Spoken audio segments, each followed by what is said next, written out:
Now we're getting reaction to Bondi's firing from Epstein survivors. That's I know. right. Tell us about that.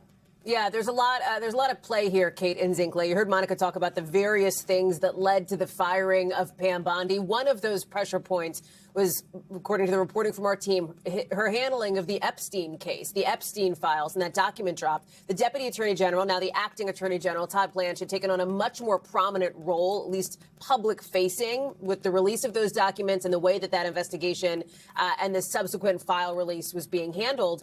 So there's this question now on a couple of fronts here. First, will she, in fact, appear in front of the House Oversight Committee to answer questions? Remember, this was a closed-door deposition. What you're looking at here, she had previously done a more typical hearing, like we would normally see, of course, open, televised, et cetera.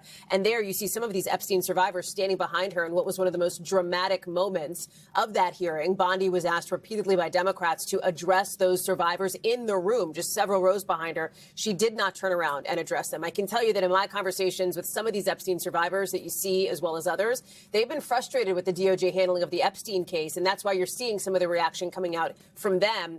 The family members of Virginia Roberts Giuffre, Sky and Amanda Roberts, her brother and sister-in-law, Giuffre, of course, died by suicide just about a year ago now, was one of the most prominent Epstein accusers. They have a statement out in which they say essentially that they hope that she does have the courage to testify. They say alliance to a corrupt agenda never serves you. Another one falls on the sword to protect the powerful. They say they want to hear from her.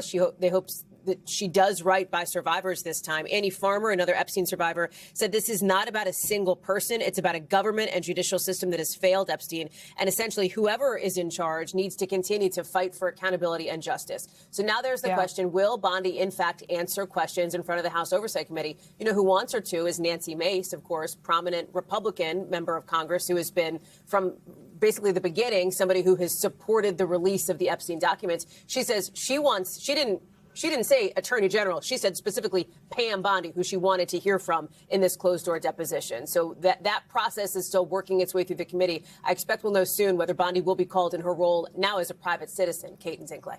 We thank you for watching. And remember, stay updated on breaking news and top stories on the NBC News app or watch live on our YouTube channel.